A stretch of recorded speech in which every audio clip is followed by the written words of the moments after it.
Joining us, old friend, House Republican leader Kevin McCarthy. He's a great pal. So, Kevin, I think you heard this Kudlow riff. You've heard Kudlow riffs in the past. And, you know, bond vigilantes, too much stimulus, vaccines and the economy are doing well. What do you think? You've heard the whole thing. It's your turn. What do you think? I think you're 100% right. Remember what we already passed. And first, congratulations on the show, and thank you for your service to this country. Thank you, Kevin. We have passed a number of COVID bills dealing with vaccine, Operation Warp Speed, PPP. And what you're seeing in the numbers you're seeing right now from the confidence, from the savings and others, those worked. You still have $1 trillion that we've already appropriated that hasn't gone out. What the Democrats are attempting to pass now could only really cause damage, because think about what it is. $1.9 trillion, the largest kind of single bill we have done. But what you're finding is only 9% of this is going to COVID. You've got Nancy Pelosi's, she just put like $112 million in for a train tunnel in Silicon Valley, and last night in rules she added more, it's up to $140 million. You've got money in there for schools that you can't get, 95% of it in this fiscal year. 2/3 of it doesn't happen until 2023.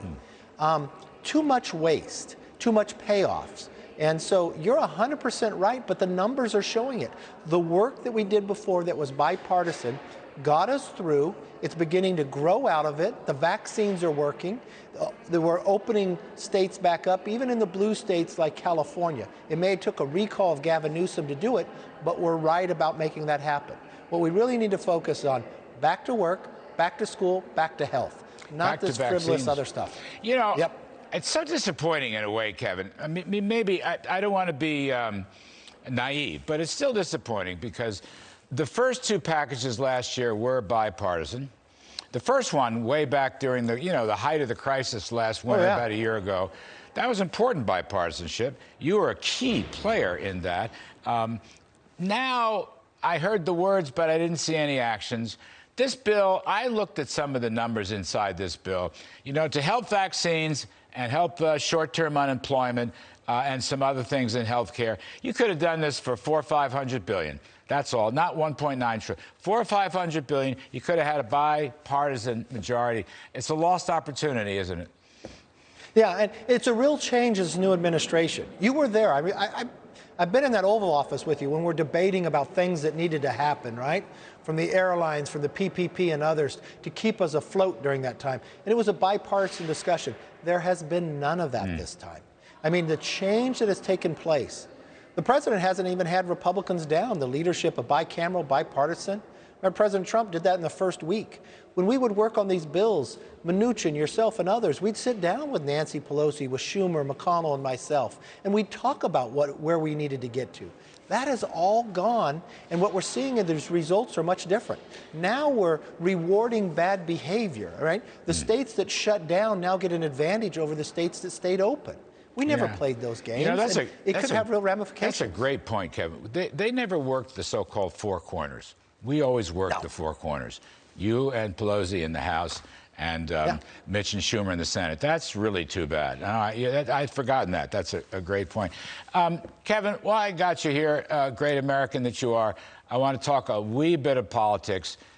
Sure. We have some sound on Senator Mitch McConnell with a surprising assertion and remark this week. I think we can play that real quick. If the president was the party's nominee, would you support him? The nominee of the party? Absolutely. What I would say to everybody who's inclined to support our right-of-center Republican Party, let's focus on winning the House and the Senate in '22. That will set up the next nominee for president, whoever that may be, the best chance to be victorious. So, Kevin, you know, I thought that was a very positive, constructive statement by the Senate leader, by Mitch McConnell. And I just want to ask you, there's all this media talk, how divided the Republican Party is. I don't think the GOP is that divided.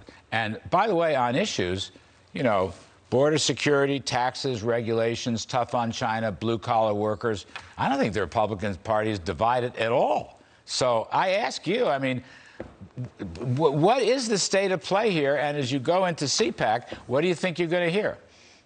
Well, we're not divided. And if you watch this vote later tonight on this, well, I call it a Pelosi payoff, watch what's bipartisan. I bet you the only bipartisan vote will be no. And that shows Republicans united and Democrats divided. And you talked about politics there. People have to remember, yeah, it didn't do well in the presidential and the Senate, but in the House, this is the first time since 1994 no Republican incumbent lost. The Democrat majority of 5 seats is the smallest majority the Democrats have ever had in 100 years. So we are poised, yes, to be on the cusp of winning the majority, but we do it by ideas, and that's what CPAC is all about. Let people come there, promote their ideas, and have a debate. This is where we should have it. This is the place where you debate ideas, and that's really what runs the Republican Party, ideas. Well the said. exceptionalism of America. Well said. You know, I like it. It's moving towards a workers' party. I like that a lot. Kevin, you did a fabulous job in the last election, narrowing the gap, and you'll be Speaker in due course. Folks, that's Congressman Kevin McCarthy, now the Republican House Leader, soon to be Speaker of the House. Thanks, Kevin. Appreciate it.